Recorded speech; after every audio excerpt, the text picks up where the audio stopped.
Agora eu passo para o Alexandre. Alexandre, você é autor do livro O Moedor de Pobres, Nada Atrapalha Tanto a Sua Vida Quanto o Sistema.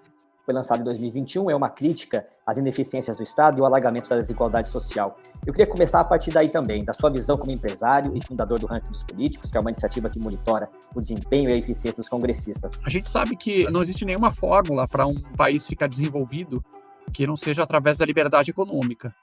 Se alguém descobriu alguma, eu estou muito interessado em saber, mas nos últimos milênios aí, quando finalmente alguns países ficaram desenvolvidos, foi através de liberdade econômica, de empreendedorismo, os empreendedores podendo criar suas empresas e ter a segurança de que os investimentos vão ser preservados. E aí, de acordo com quão bom ou mal ou ruim é o ambiente econômico, você tem países mais ou menos desenvolvidos atualmente. E o Brasil, ele está sempre naquele meio termo, nem tão ruim quanto certas nações aí ditatoriais, por exemplo, na África, no Oriente Médio, algumas na América Central, e também muito longe de seus países desenvolvidos. A gente sabe que existe um grande potencial econômico no Brasil, humano, de recursos naturais, etc. E a gente tem um Estado que tem aí os mínimos fundamentos aí de liberdade econômica, de arcabouço legal, mas ele está sempre oscilando, prestes a cair aí em velhas práticas erradas que a gente vê muito na América Latina, populistas, estatizantes. E basicamente o que você tem no Brasil é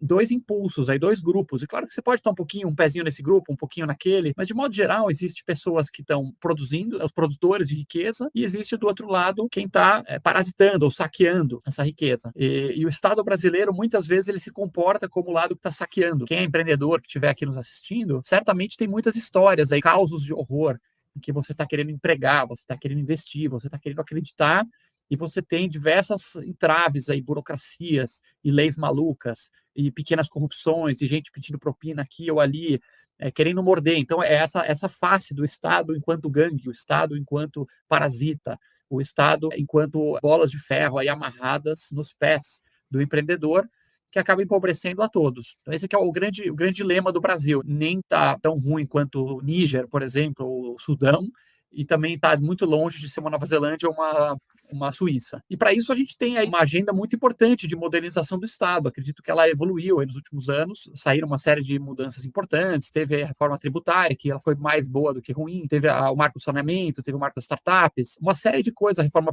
previdenciária. Alguns passos foram dados, a gente vê o Brasil caminhando numa direção certa, mas também com muito retrocesso. O governo atual é um governo que, pelo menos na retórica, ele paga muito pedágio ideológico para pedaços da base de apoio do governo, então dá uma grande assustada nos investimentos. Por exemplo, quando o presidente da República ele fala que a Vale não deveria se achar dona do Brasil. A Vale não é dona do Brasil, a Vale é dona da Vale. Os investidores da Vale, os acionistas, eles definem o rumo da Vale, não o governo. Então, quando o presidente ele traz esse arcabouço mental, ele está dando um recado ruim, de que se você investir no Brasil, se você apostar, o fruto disso não é totalmente de quem apostou, quem investiu, e sim vai depender do dirigismo estatal. São sinais mistos aí que o Brasil tem.